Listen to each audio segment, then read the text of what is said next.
Good afternoon and welcome back to Candid Coffee. Today I have a very special guest, Arthur Chavichin.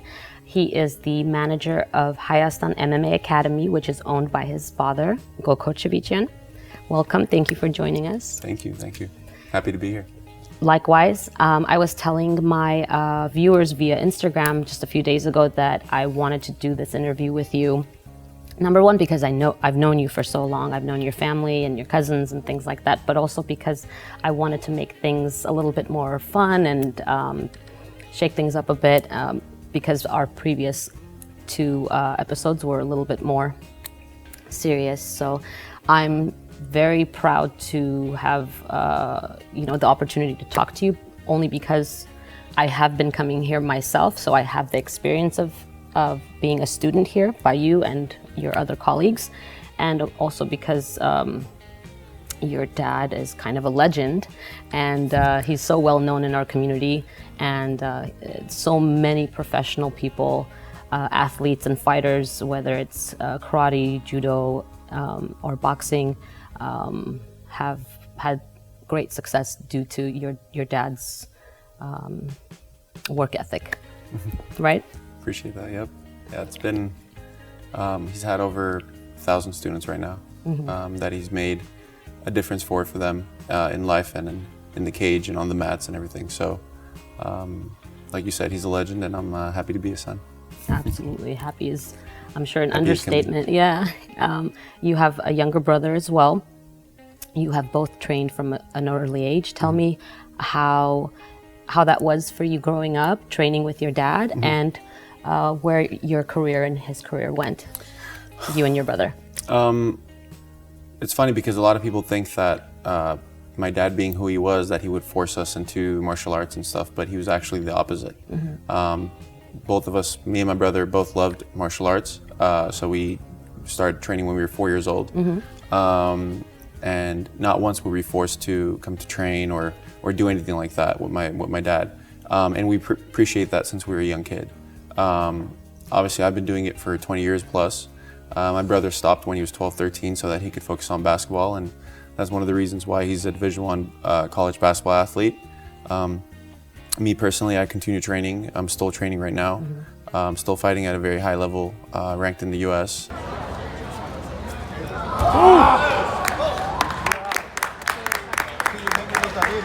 It really all goes down to the way my dad raised us. He did not, like I said, he didn't force us to do anything. But if we were to commit to the sports, to martial arts, to judo, to grappling and everything that we did, it would have to be 100% because that's how he did it when he was a kid, and that's why he's so successful. And he wouldn't have it any other way for us. So I appreciated, him being a father the way he is, and a mentor and role model, and someone I could look up to and work with and ask questions if I need to, or whatever the situation is. He was just a great father and an amazing coach, and I know thousands of people could vouch for him being a role model and amazing coach, and that's why we're so successful as a academy. I'm always proud when I see my sons, both of them are the athletes, what I dreamed when Arthur was 4.5, started the training. That was my dream, to see them success, and he did success. And my other son, Karen, has success in basketball. He didn't have success in my stuff, but he did train also what I train him. But he likes the basketball, and he's doing so well. So both of my sons, I'm very proud of them every time I see them. It's not I'm proud of them one time or two times. It's always for me. It's just every time they're next to me, I'm proud. Absolutely. Great. Thank you. I've only actually been here and had a little bit of contact with your dad, just coming and going.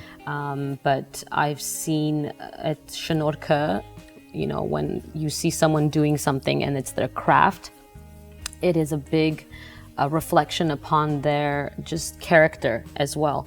And not only did I hear about your dad through people of his generation and his age, like my parents and things like that, and older gentlemen in my life, like my grandpa, my dad, my uncle, and things like that. Oh, Gokor, Gokor. They always said that, like, it's a first name basis. You're going to know who it is. Yeah. So that's pretty incredible. And I always want to showcase people, no matter what type of work they're doing, just for other people who maybe are not familiar to have a better understanding. Like, oh, why would she go to a gym and interview someone? What's so special about it? And I want to make this, very informative to our viewers of why it's so special and how many different ways you help people, not just your younger students, but your foundations and everything like that, which we'll talk about soon. You went to Pepperdine. Yeah, I teach at USC now. You teach at USC. I'm a professor at USC, and I graduated from Pepperdine Business School in 2016. Yeah. Very cool. And what exactly are you teaching at USC? Right now, I took over the self-defense program. So I'm teaching several self-defense classes. I'm teaching principles of leadership, and I'm just starting to get my foot in the door to teach business classes at USC too. So Wow. So that's what I'm working for. That's amazing. Yeah. And at the same time, while teaching at USC, you're here a lot. Yeah. Not only are you training still for yourself after all these years, you're still training, still staying on your toes. And you teach the self-defense class that I've been in, plus private training. Yeah. So this is your life as far as work goes. I'm here pretty much every day, several hours. I'm training myself. I train myself so that I could compete at a high level. I used to do a lot more personal training than I do now because I just have so many other responsibilities now with my work and my company and foundations, like you mentioned, and stuff. But I'm also teaching the teens judo, the advanced class here. And I have a youth leadership program here that I work with kids and just emerging, youth and not only in fighting, but just in life in general. From the most basic aspects of just morals and stuff like that to leadership training and all that kind of stuff at a young age, because I think it's very important for them. So yeah, I'm here more than part-time basis. Right. If I could do it maybe 4 or 5 hours a day here, then I'll be here. Well, I have the energy to do so. Right, absolutely. Arthur, let's talk about your dad and how it all started in his training back home too. He started training when he was 5 years old. He was a troublemaker, so his parents put him into to several different self-defense academies in Armenia. The most prominent one being Dinamo, and that's where he trained for a majority of his time when he was in Armenia. When he came here, he was training at LACC. He was in high school, and it's funny story in high school is that he was basically the bully beater. So he would see who's getting beaten up, and he would go beat up the bullies. And he had some issues with the high school because of that and stuff, so he had to leave. And that's when he enrolled at LACC and started training with Hayward Nishioka and his mentor, Sensei Jean LaBelle. Okay. So he trained there, he fought. He has some crazy stories about how he would do pretty much like the Fight Club, anything to make money. So he would go underground fight clubs, sorry, and try to make money for his family like that. And he was using those experiences as a way of, trying what he learns and what he trains and practices. So, and that's where he just started growing his name, and he always wanted to establish an academy. He noticed that a lot of kids who were coming from the Soviet Union at the time, they were aggressive kids. They weren't behaving, and he kind of remembered himself when he was 16, 17. Right. And he figured, why not start an academy? But at the time, he didn't think it was going to become, this large. Right. He basically just rented a room and told all those kids, like, hey, I'll train you, and you could get your aggression out here. Here instead. And right. 10 people, 20 people, 30 people, 40 people, and people started appreciating what he was doing. And in 1990, that's when he decided to open up our first school in Hollywood, on Western. And where were you guys living at that time? Where was he living with your mom? At the time, we were in North Hollywood, and 1990 was when I was born, and that's the year he basically started the academy. And he started the academy, and again, the numbers were just skyrocketed, and by 1996, we were over 400 members, and from all over the world, and that continues to now. We're not just an Armenian academy, even though it's called Hayastan MMA Academy. We're a very diverse group of individuals, people here from different races, different colors, and he was big on that in the 90s also.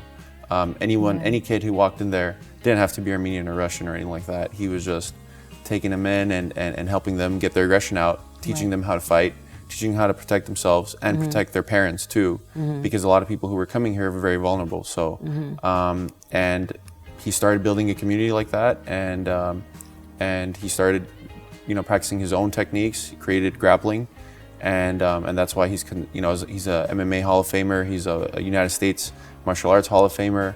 Wow. Not only because of how good he was as a fighter, but more importantly, how much better he was as a coach and a leader and a mentor. So it's basically how it began up to now.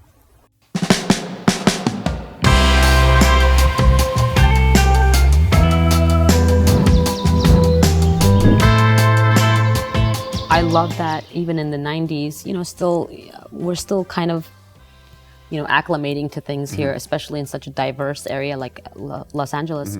I love that he was so accepting of everyone coming in, race, color, anything. Always, yeah. And it's really awesome to see that all the way until now, where you just YouTube something and Joe Rogan pops up.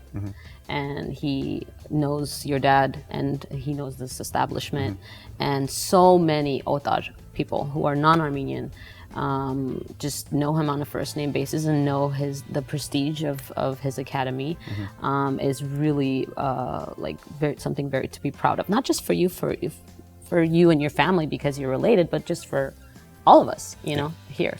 So that's pretty incredible. Tell me about.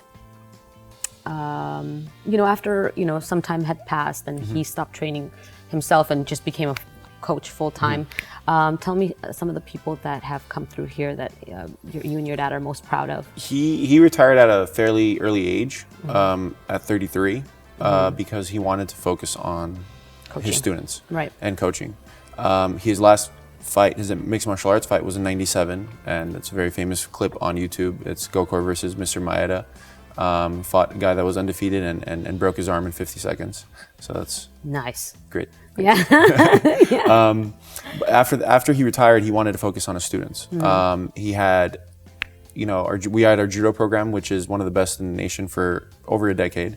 And we have one of the highest rates of black belts from our gym, from our academy, who participated in Junior Olympics, Nationals, World Championships, World Cups. He wanted to focus on those guys. And at the time, mixed martial arts wasn't as big as it was now. He was supposed to fight in the UFC, but because of the upbringing of the Gracie system, they never wanted to fight my dad. So he ended up being a referee and stuff in the UFC, and he figured, instead of doing this and taking his time there, let me focus on my students. Right. So that's when he started training the likes of Kara Parisyan, Manny Gamburian, Roman Matichian, Karan Darabedian, Ronda Rousey, and up to now, he's training our new breed of fighters like Jonathan Martin, Sergio Perez, who are all successful professionals with more wins than losses, fighting in Bellator, UFC, the former WEC. So he basically just focused his time on them. And I'm saying this in the most positive way. There were times where he would treat them or be with them longer than he would be with us, because that's how much he cared for his craft. So. And again, I appreciated that, and I knew that. And he would take them to Mexico when they were 14, 15 to fight. He would spend time with them weeks in advance. Right. And he just cared. And because he cared so much, and because he wanted other people to learn his craft, these fighters were ultra successful, to the point where they're known by first name basis now. And they're from Hayastan MMA Academy, trained by Gokor, Kara Parisyan, et cetera. So. I think he was very successful at what he wanted to do. So, and he's still continuing to do so right now. He's 56, but he started training again. Yeah, he recently had a fight, didn't he? Yeah, he recently fought a super fight in August against a 9-time world champion Brazilian Jiu-Jitsu fighter, and beat him with points. And he made a statement, because he could have fought his style, grappling and judo and stuff, but he said, no, I'm going to go fight his way in his game and beat him like that. He's 56, but he still has that kind of like confidence and that I want to say a good ego in him. This was in December, and now he's fighting in August in a bracketed tournament, again, World Championship. So he's getting ready for that.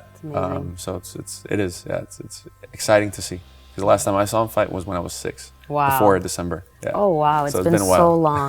Yeah, that's awesome. I love that. I used to fight all the time when I was a young boy, like 20s and 30s. And after that, I kind of stopped. Start fighting once a while. But this almost 20 years, I didn't really prepare myself for a competition or anything like that. So this year, kind of thought myself, my age goes up and I'm getting older. I never done as a Brazilian Jiu-Jitsu. I won a world championship, too many arts, but Brazilian Jiu-Jitsu I never done. Of course, I teach a lot of Brazilian Jiu-Jitsu people, and I teach lots of countries and everywhere in the world. But I just decided to Do it for yourself. To do it myself, I compete, and because I'm teaching them. I want to compete also they can believe it, my techniques and everything else is real. It's not a bullshit like a lot of instructors are teaching things or they never competed in life, So this is what motivated for me to be competing and to come. But I still not finished, I just competed with this. I'm getting ready for another one. August 23 is the World Championship.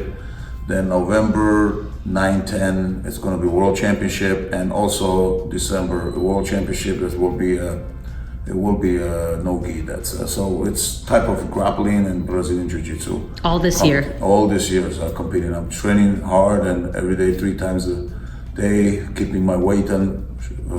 I feel like I'm 20 years old now. That's great. I'm so proud of you for getting back into that after so long. Yeah, it's a long time. One of the reasons why I love this sport, a lot of my family members would watch basketball, Lakers, soccer. My dad's a big soccer guy. I get it. Like, I would like to watch something entertaining, but nothing to me was more entertaining and like your eyes glued to the TV more than boxing and MMA. At a younger age, it was, WWF, and it was like kind of fake boxing, fake wrestling. The Rock is still my, I still look at him with and I swoon, and I love that era when we were younger. We would watch fake wrestling and things like that. But then that grew into watching boxing with my grandpa, and then after that, MMA became really popular. So I love the technique. I love watching 2 people, if it's 2 girls or 2 guys, doesn't matter, just beat the crap out of each other. It's a modern day gladiator. Yeah, exactly. You walk in a cage and they lock that cage up after you. It's literally being at the Coliseum and fighting someone who's trying to rip your head off. Right. In 15 minutes, and anything can happen. So it's barbaric in a way, but it's still an organized sport. And it's interesting. It's entertainment. You watch 2 very, very qualified fighters, really great at what they do in their profession, go at it, and that's seeing the punching, kicking, and the throwing, grappling, jiu-jitsu, all these martial arts mix into one another. It's part of it is like a disciplinarian thing. It's history brought onto a cage, and part of it is just people's work ethic put on show. So. It's definitely fun to watch. And what I like about it, when someone is saying something a little bit negative, like you said, it's barbaric, and I would say, look at how fast they are, look at their footwork, look at their technique, look at everything. The calculated moves that they have to get the opponent in a position where he's submissive, and they can have either a knockout or a TKO or whatever it is. What do you say to people that are like, oh, well, I don't want to put my son in karate because he'll become so aggressive and kick everyone's ass or something like that? That's a good question. For fighters, me personally, like when I hear barbaric, I actually like that. A lot of fighters are very primal, so we appreciate the growth of a human and how we learn how to fight and protect ourselves.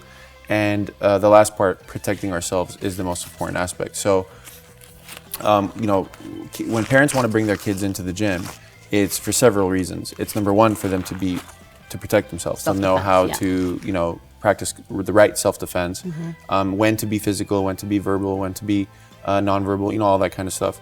The other portion of it is disciplinarian. Martial arts was created, especially in the Eastern culture, to be a disciplinarian sport.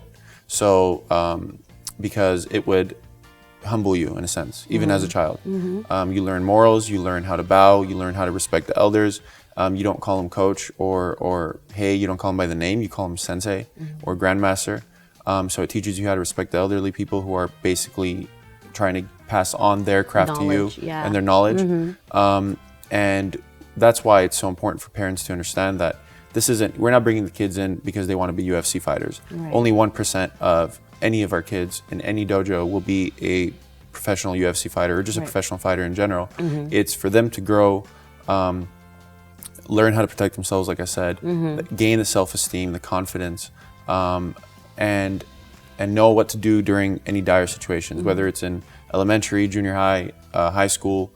And I could vouch myself, what we learned as kids here, it's made me into a better human, obviously, but like in general, I'm more calm, I'm way more collected than I feel like I would have been if I didn't do this sport when I was a kid. It's also made me into a better businessman. The competitiveness that you learn, the competence, the drive to succeed. The drive to succeed, how to establish short-term goals and long-term goals and hit each and every single one of them. That passes on into the next phase of or cycle of your life pretty much. And that's why so many of my dad's students have been successful. Whether they're fighters, real estate agents, lawyers, doctors, we have every single profession, industry and profession that are still training today. So, and it becomes a community, it becomes a networking. It's not just a fraternity, it's a big fraternity and sorority. It's just successful human beings who were fighters or are still fighters and are also pharmacists. So it's a very interesting combination of people here. Absolutely.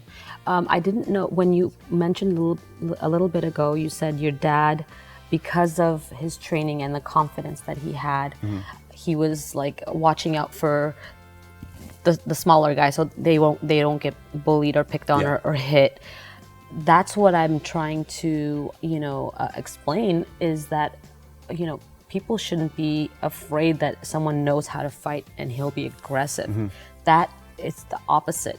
When they have that confidence and when they learn that respect and that discipline and that your inner strength, knowing your strength when you slap a person or push a person or hit a person, anything like that, that makes them more aware of themselves, and in return, they are more protective of someone who can't defend themselves the way that person can. Right. And so when I see these kids come here, when I'm here, I know that's being instilled. When it's instilled from a young age, I think it's going to be very positive, because when done right, they will be more of a hero than someone that instigates something or provokes someone into a fight or things like that. Wouldn't you agree? It's absolutely. When you train in martial arts, you gain this sense of self-actualization, your self-image. You know who you are as a human as you grow, even from a young age to an adult. And like I said earlier, we're usually the most calm people. We never look to instigate a fight. If anything, we try to break down anything like that. Even if we see any verbal cues or anything going on, we know what to do at those situations. But there's a big psychology study that I always reflect on, and this is how I explain to parents without using a lot of complicated words. It's called reflective best self. In order to be your best self, you need to have an actualization of who you are as a person. Your confidence, your self-esteem, and more importantly, you need to ensue that so that other people could understand who you are also. Some of the best people that do that are not fighters, but people who've trained in martial arts. Because you grow, you're getting knowledge from very smart individuals, and you grow as a human being. Again, you learn all the disciplinary martial arts and everything like that. But you put yourself in some situations. You go in competitions. You know how to get the best out of yourself. You know what idea or what the whole idea of reflect the best self is also come up with a situation that you're most comfortable with. So that helps you in every facet of life. And some of the best people I've met in my life outside even this academy have been martial arts students, because just their calmness, their demeanor, their presence. They're always very present, and they're always very, very respectful, and that's huge. Right, absolutely. And respect goes a long way in this world. So. Okay, Arthurjan, you guys have a lot of stuff going on here, from all ages, and different types of classes and activities for everybody. Please tell our viewers like everything that you offer here. Kids normally start at the age of 4 here, and we going up. Our oldest student right now is 8 years old, and he's still actively training. We have grappling classes for kids and adults, jiu-jitsu, gi, no-gi, judo, boxing, kickboxing, just a myriad of things. Pretty much every martial art you can imagine that's effective, that's practical, we teach here. And we have new set of classes that are coming up with this new uprising and everything. So, and something that I think is very, very important, one maybe the most important class, and something that you partake in, is the women's self-defense class. With everything that's going on, I think it's very essential. And we started that class a couple weeks ago, and we have a military training class that's coming up with some of our students. We have a youth leadership program starting that I mentioned a little bit earlier, but this is a very, very effective leadership class. It's something that I've practiced on with kids before through my charity, and it's something that it always works. So we're going to be bringing on kids and teaching them how to be better leaders, not only themselves and towards other people, but in the future. So that class is going to be taken here, and it's going to have self-defense aspects involved. But also a lecture, maybe? Yeah, it's going to be lecture. Okay. It's going to be, videos. It's going to be, kids of all ages pretty much, taking in a good experience. And we're going to use a lot of old school methods coming up. So like, for example, last Saturday, we took a group of kids so they can learn archery just past Saturday.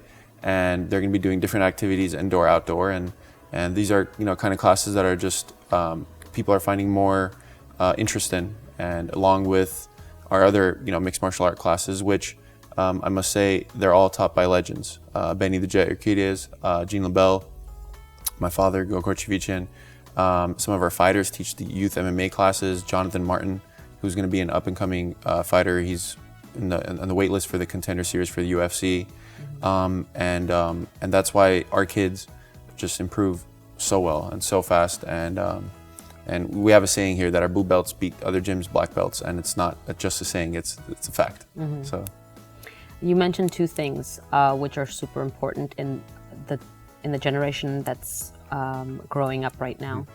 They're always on their phone, and bullying is still a very huge issue.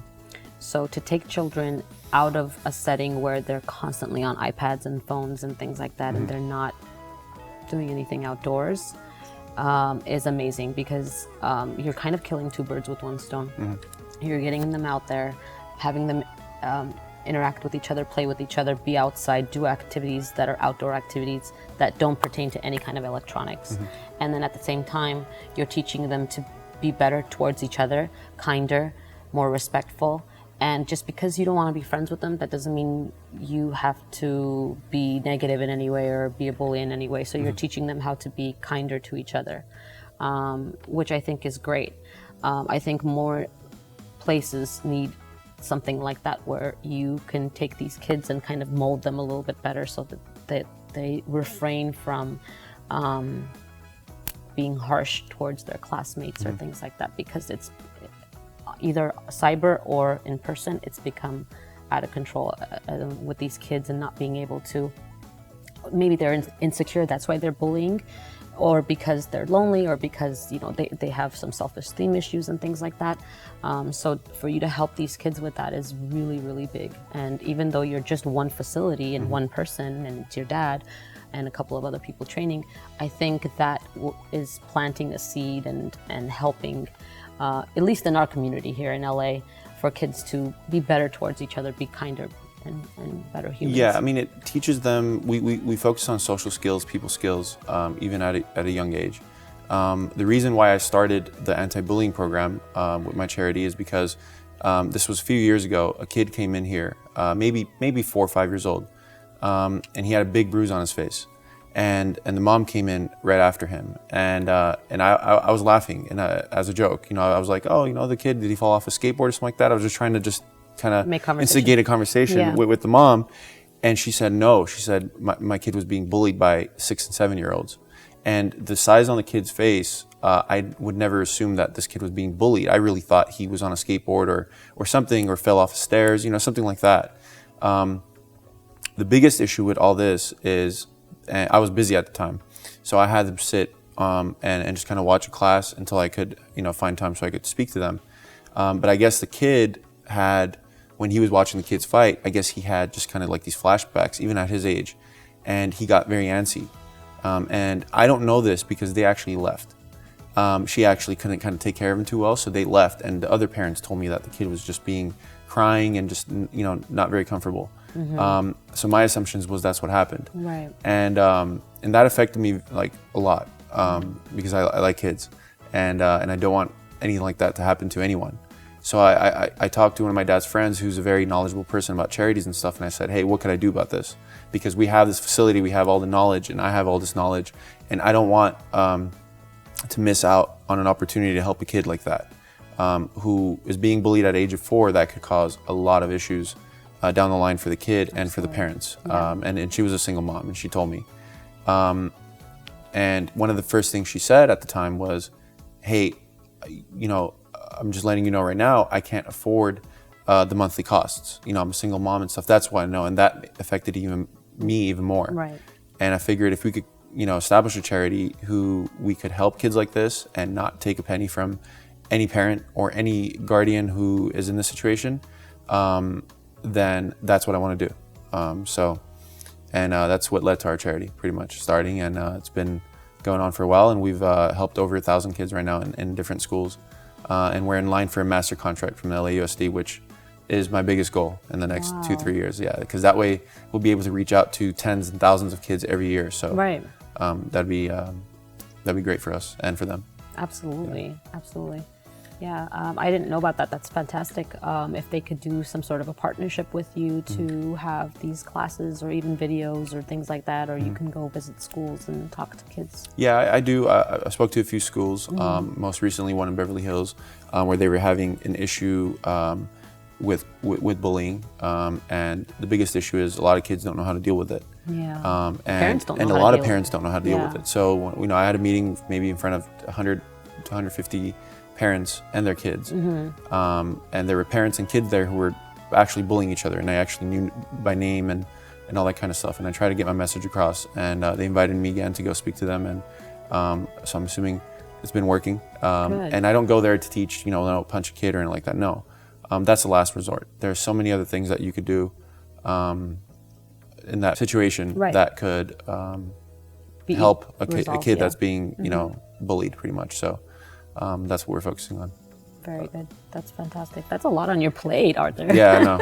I do. That's why I have all the whites on my head. Yeah. I wish you all the best with this. I know you guys are going to be great. You're going to be here for a long time. Like you said, your dad's probably not going to retire anytime soon. Yeah, for sure. This is his passion. This is your passion. Helping people, children especially, is a goal for you and your dad big time. And I see that with the short amount of time that I've known him. I love that about you guys, and I love that it's called Hayastan Academy. It's just, us Armenians we're so prideful, when we say, oh, Haykakantera or whatever, or Hayatera or whatever. It's so nice for us to see that, because even if we don't know you, we see the flag, we see the sign, we see the name, and we take pride in our people. And I love that so many great, aggressive, powerful Armenian fighters have come out of here. Even I recently met Garine. She's incredible, and I trained a little bit with Ani, and I don't know if she's doing it professionally, but I love seeing strong men and women especially, and for us to have that kind of reputation amongst a very big melting pot of diversity in LA is really, really cool. Yeah, really cool. Cool. You wear the Hayastan shirt anywhere, and they see and they're like, oh, do you train with Gokor? Do you train with this and that? And it's global, because we have over 60 schools in different countries: Germany, Italy, England, Armenia, Australia, Brazil. The name travels, and just in the States we have about 15 of them in the States, and a lot of them are in the East Coast. North Carolina, Georgia, Florida, Buffalo, Bronx, New York. Damn. Yeah. How are you guys keeping track of all these things? My dad does a good job keeping track, but he also makes sure that the instructors at these gyms do necessary seminars, and they bring my dad in, and they get the necessary training and education and stuff. And one of our great students, Kandid, just opened up kind of like a branch out in Glendale. I saw that. Yeah, so KM it's something. Yeah, it's KD MMA, Kandid. Yeah. So I'm giving a shout out to him. Nice. And he's one of my dad's best students. And you know, he's going to be very successful at what he does, teaching our system and a little bit of bits and pieces of his own. Yeah. So you know, we're trying to expand and help more people globally. I mean, you know, the name is recognized globally. Absolutely. And it's cool because, you know, Hayastan translates to Armenian, and it's recognized, and it's definitely a proud moment for us, for sure. Just about a week ago, right? There was a fight. I forgot his name. I didn't get a chance to see it, but he won. And Rhonda had done a shout out on her Instagram. You talking about Edmund? Edmund, Shabazian? yes. So he had his win, which was really big. Yeah, I love that even though she's not training here anymore, she really loves you guys so much that she's always like mentioning it or giving a shout out. Her mom and my dad were close friends through judo. She trained with my dad when she was very, very young, and up to her first couple of professional fights. You know, for us, you know, you mentioned Edmund. Edmund doesn't train with us also. He trains at Muscle Farm and some other gyms. But when you see Armenians being successful in anything, right. It's a happy moment. You know, just recently, same day, we had a guy fighting. His name's Sergio Perez. He's a Salvadorian fighter, and he's 5-2 right now, and he's going to most likely sign a contract with the Bellator in September. That same day, there are two other Armenians who fought. One from KD MMA, which is my dad's branch with Karin Darbadian School, right. and one from GFC, Alfred. As an Armenian, you watch these fights and you're always rooting for them. It's a natural cause, and you always want them to win. Right. And if they don't win, it affects you, and if they win, it affects you positively. So it's there's so many Armenians, and Armenians are such, I think, born fighters and athletic people. Oh yeah. If they have the right upbringing and the right discipline, I think in martial arts, for example, we could have an abundance of names of Armenians being super, super successful. And we have so many here that are coming up. Jonathan Bezjian,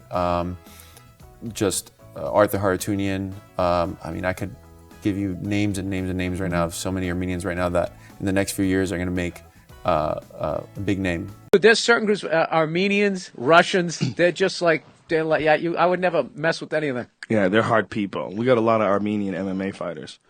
Hard fucking people. I think they come out of the womb with like a shaved head. You know? They're ready to grapple. All of them do. There's a guy down at the car wash where I go, he owns the thing, and he's like 55, 60, but he's still solid, and he talks about how he used to grapple and all that, and I laughed. I go, dude, all you guys know how to grapple and wrestle? And he just goes, yeah, we do. Armenians. A lot of Armenians know judo, too. There's like a big judo contingent. Badass people. Tough motherfuckers. And proud. Like, they're real men, too. We have another fighter, David Roberts Petrosian, who's a professional race car driver and an MMA guy. He's an adrenaline junkie, basically. Yeah. He's a crazy guy, and I love him for that. He's 3-0 right now, and he's going to be fighting in August. So we got a lot of good stuff coming up. So people got to check in for sure. I love it. It just fuels you, doesn't it? Yeah. To hear all that. I just wanted to give a shout out to Jonathan Holvik. He's been such a big supporter. Every time he sees me when I come in for class, he's always like, oh, I love what you're doing. It's so great. You know, it's so empowering and encouraging.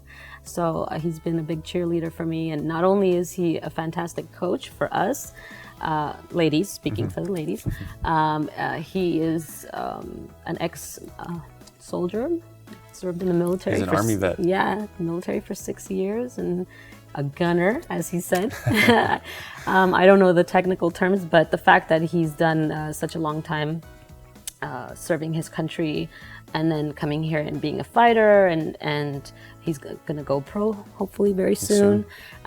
It's awesome. I love that. I love that so many different people they have another life and another job, or they've been somewhere else before, and boxing and fighting and MMA, whatever it is that they do here to release that energy and become more confident in themselves and use this as good energy and a workout is great to see that. Like you said, you have all kinds of people with different professions coming in here, and that's amazing. Yeah, it is. I mean, I knew Jonathan since we were kids.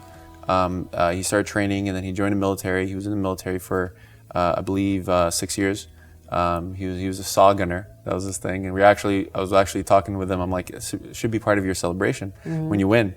You know, just go on one knee and just pretend you're saw gunning or something. You know, it's just something cool like that. That could be branding for himself. And we have a lot of Army vets and military vets here, and we appreciate their service, of course. And I think it's amazing that we have Armenians who serve for the military here and stuff. Absolutely. And we bring in their knowledge and their experiences into this gym, and that's why guys like Jonathan become such good coaches and fighters, because they have that different set of drive too. So. And they're number one on leaving the attitude at the door.